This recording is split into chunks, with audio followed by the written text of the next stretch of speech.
Now, the UN Security Council will convene later on today in New York to discuss the escalating situation in Ethiopia as calls for a ceasefire in the country grow. The US Special Envoy for the Horn of Africa, Jeffrey Feltman, is in Addis Ababa to push parties towards an end to hostilities. This after the government earlier this week declared a state of emergency in the country. This is the latest escalation in the one-year-long conflict between the federal government and the Tigray People's Liberation Front. For more on this, we're joined by our correspondent Coletta Wanjohi. Coletta, just how far have those mediation talks taken the conflict? This has been a battle that we mentioned for 1 year, but does have historical roots.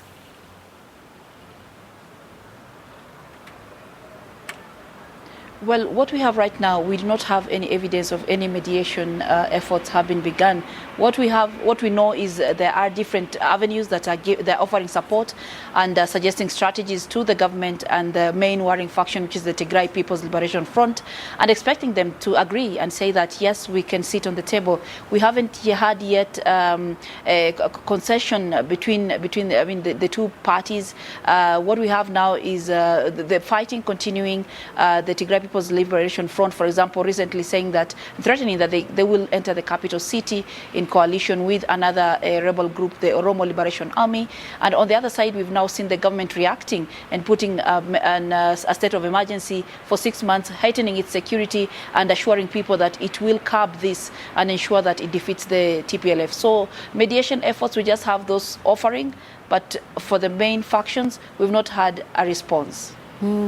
And Coletta, we also know that there is a growing and worsening humanitarian situation which is affecting bordering countries. What is the latest on that?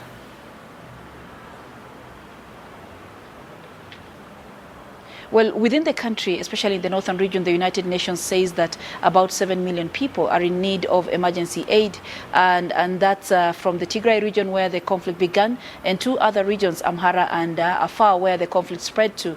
And now with the continued fighting and the rebels or the Tigray People's Liberation Front saying that it will capture more cities, then that means it becomes very hard for humanitarian agencies and other agencies to access some of these people, because they don't have assurance of security and all that. So the humanitarian situation is deteriorating according to the United Nations. It is asking for a ceasefire, at least so that assistance can reach those who need it. If you look further across the border, we have Sudan that is hosting over 60,000 refugees from Ethiopia since the conflict began in November last year.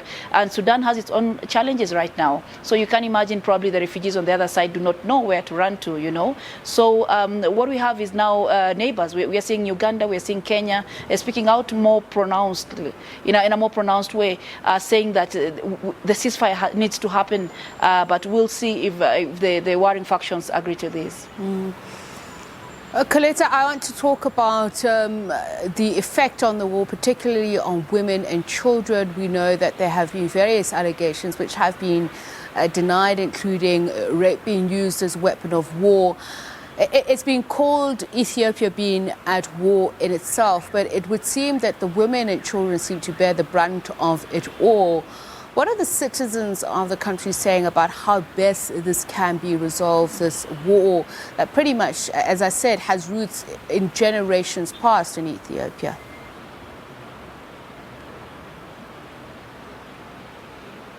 Well, it is sad, very sad that as in every conflict, we always have women and children on the other side, sexual gender-based violence even on men happening. We've just seen the Ethiopia Human Rights Commission and the United Nations Human Rights Commission releasing a report of investigations that were done in parts of the northern region between November last year and June this year. And it spells out a lot of these atrocities having been committed by all factions, the government forces, the Tigray Liberation Forces, military forces, also Eritrean forces, and other small militia forces, civilian forces have all participated in this. Well, the solution now, for especially for those who have been affected there, the obvious solution would be reparation. Maybe a solution being given, accountability, people, the guilty ones being brought to book. We've seen the government saying that it will bring to book some soldiers that were arrested because of this, but people are saying there's more. That is more, and the investigation stopped in June, for example. people. And this, the fighting has spread all over. So with fighting continuing, with insecurity, it is really hard sometimes to get the perpetrators. So some of these people walk scot-free. So some of these are wounds that might remain with the people even after the conflict is done.